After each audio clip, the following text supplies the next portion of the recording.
नमस्कार, आप देख रहे हैं उच्चधानी न्यूज और मैं हूं आपके साथ अंकिता।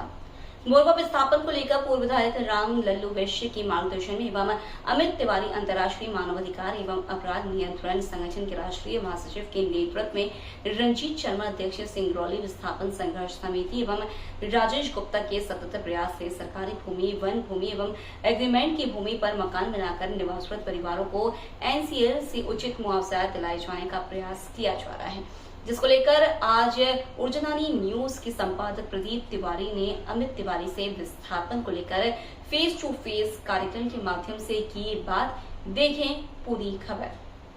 प्रदीप तिवारी, आप देख रहे हैं उच्चधानी न्यूज चैनल।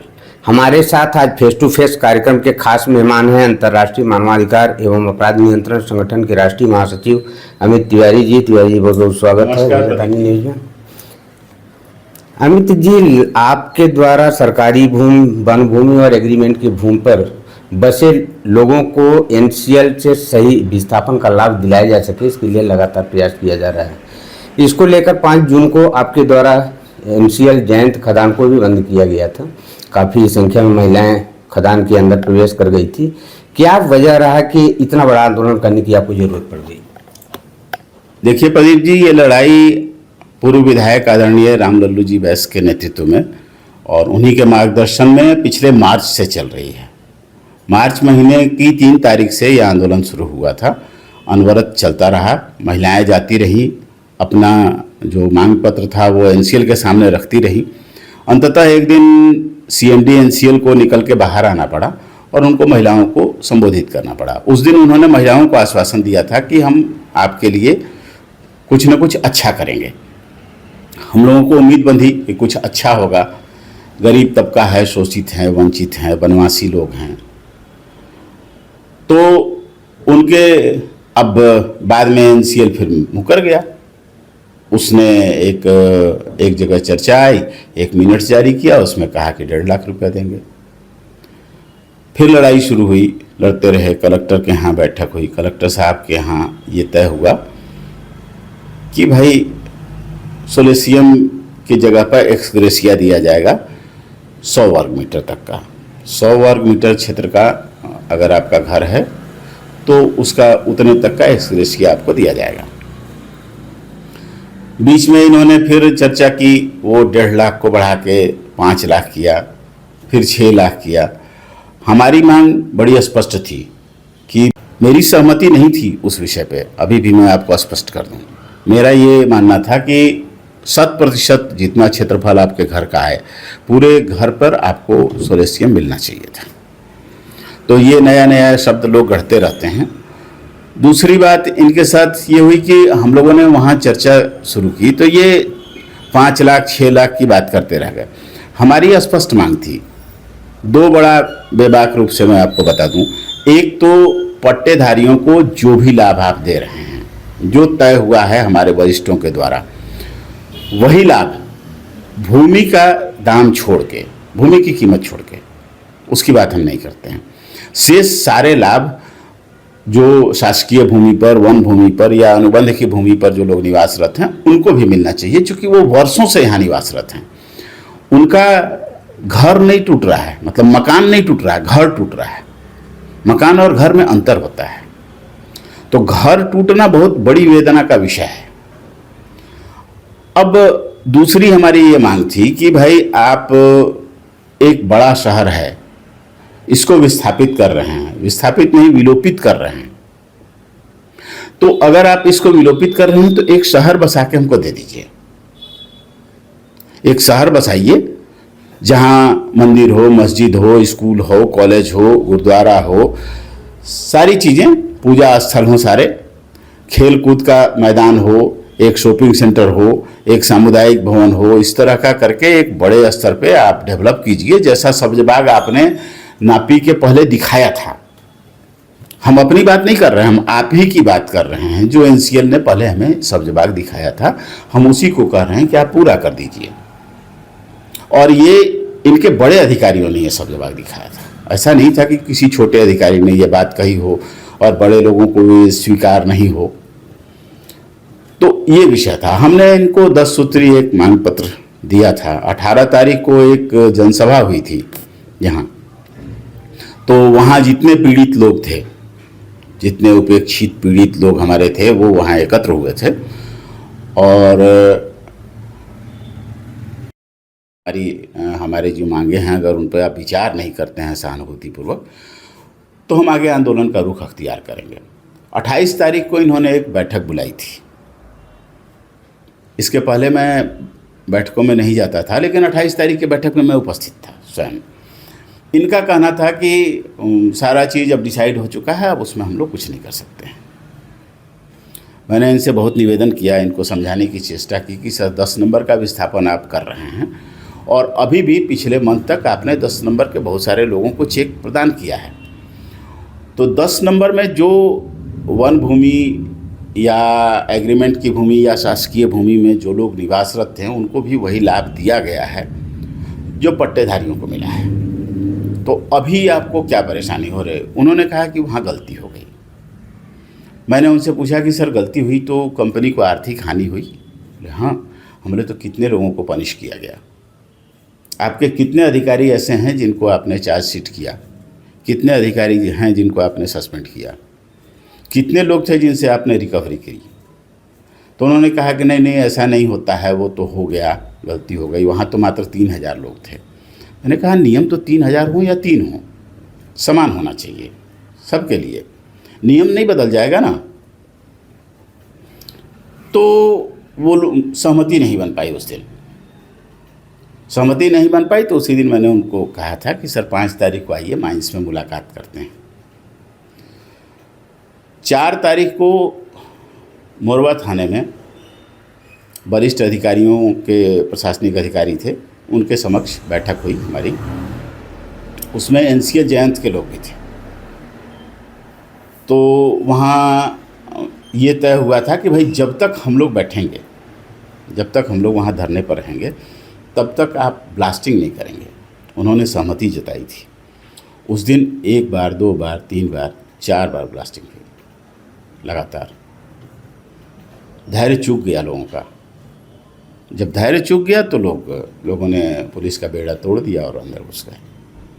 तो इसमें सरासर एनसीएल की उस दिन की जो एक्टिविटी थी वो उकसावे की एक्टिविटी थी। वो हमें उकसा रहे थे क्या पैसा कुछ करें। महिलाएं घुसी, अंदर गईं। फिर एसडीओपी साहब का फ़ोन आया, मैं अंदर गया, उनको मैं मना के लेकर आया। उस समय सक्षम अधिकारी जो आए थे, उन्होंने हमारे पूर्व विधायक आदरणीय राम लल्लू जी के सामने ये तय हुआ कि 12 तारीख को बैठक होगी। एनसीएल से कौन अधिकारी वार्ता करने आपके धरना स्थल पर पहुंचा था? निरंजन सर आए थे, R&R के अभी हेड हैं वही। तो निरंजन साहब के सामने बात हुई थी। निरंजन साहब ने कहा कि 12 तारीख का डेट हम लोग तय करते हैं और 12 तारीख को हम लोग बैठक करके फिर एक सहमति पर पहुंचेंगे। मैंने उनसे निवेदन किया कि सर इस बार थोड़ा सकारात्मक दृष्टिकोण लेकर बैठेंगे ताकि सहमति बन सके। उन्होंने कहा कि बिल्कुल हम लोग बड़े सकारात्मक वातावरण में बैठेंगे और आशा ही नहीं अपितु पूर्ण विश्वास है कि कल कुछ फैसला होगा। देखिए, अभी बीच में एक पत्र सार्वजनिक हुआ था जिसमें कलेक्ट्रेट में जो बैठक हुई थी उसका जिक्र किया गया था, और जैसे आपके द्वारा बताया गया कि ये सलूसियम की जगह एग्रेसिया।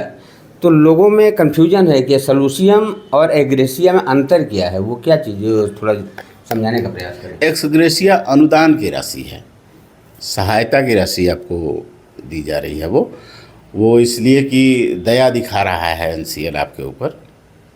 जैसे मेरी बात समझिएगा कि सलूसियम में होता है कि 100% सलूसियम होता है, जो आपका मुआवजा मकान का बना है वो डबल हो जाता है, ऐसा लोगों का कहना है।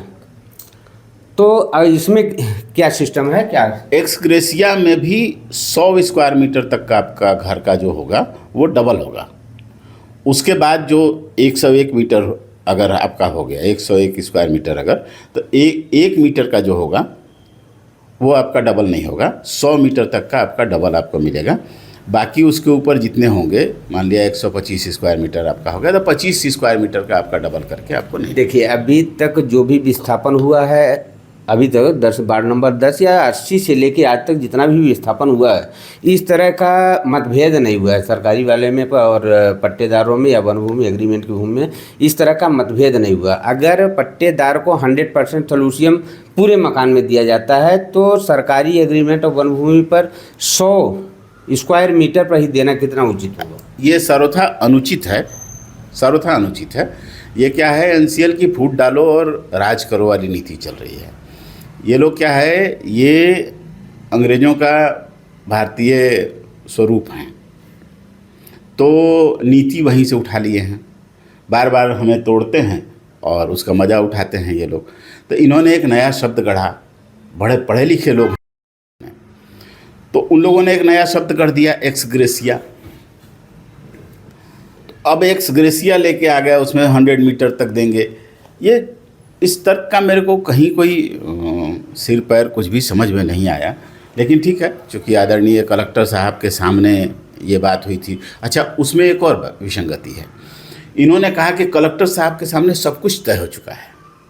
कलेक्टर साहब के यहाँ से जो मिनट्स आया था, उसमें ऊपर का जो पैरा है, उसमें जो प्रस्ताव एनसीएल सीएमडी ने रखा है उसको मेंशन किया गया है। नीचे में निष्कर्ष है, निष्कर्ष में एक ही विषय है, एक्स ग्रेसिया। देखिए, वहाँ वार्ता में शायद राजेश गुप्ता जी भी गए थे और बैठक के बाद कलेक्टर से जब वापस आए थे तो मेरी भी वार्ता हुई थी उनसे।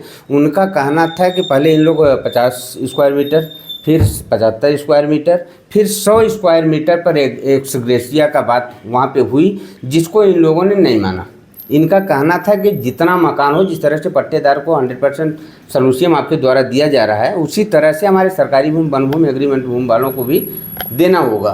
तो इनका कहना था कि जब वहाँ इस 100% का भी जिक्र हुआ था तो हम लोगों ने एग्री नहीं हुए थे।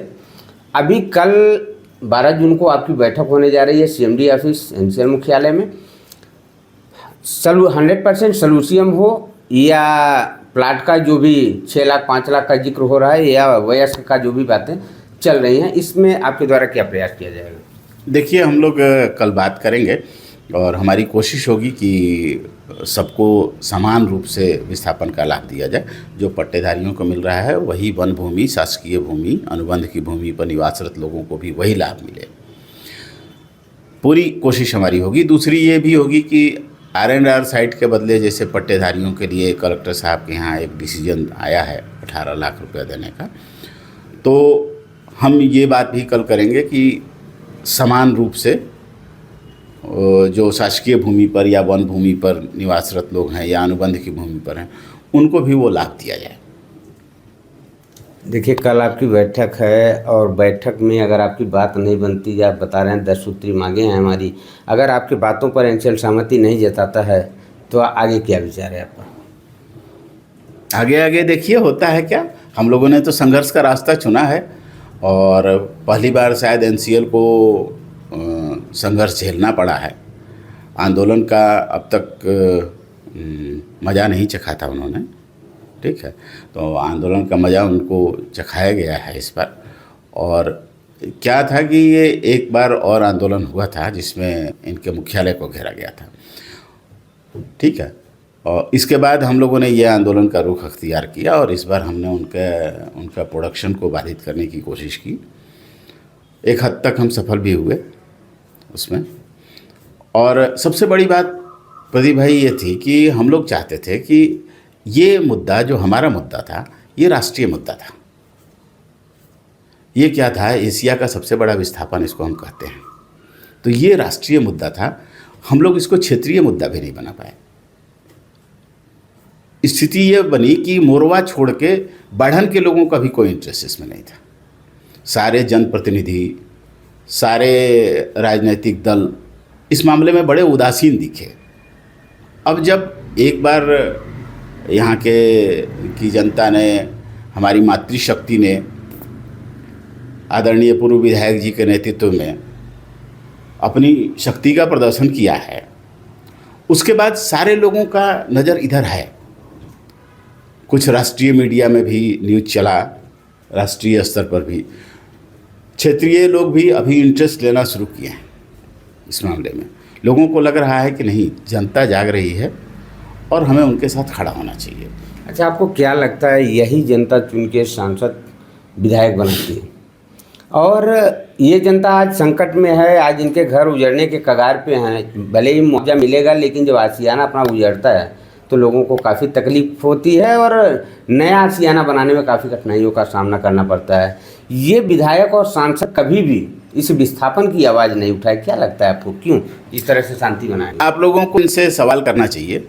मेरा निवेदन है मीडिया कर्मियों से, सारे जो हमारे साथी हैं इस क्षेत्र में, एक बार आप लोगों को भी इनसे सवाल करना चाहिए कि भैया अपने हुए प्रतिनिधि हैं और आपकी जनता पीड़ा से गुजर रही है, तो उसके दुख दर्द को कमने का आपका दायित्व होता है।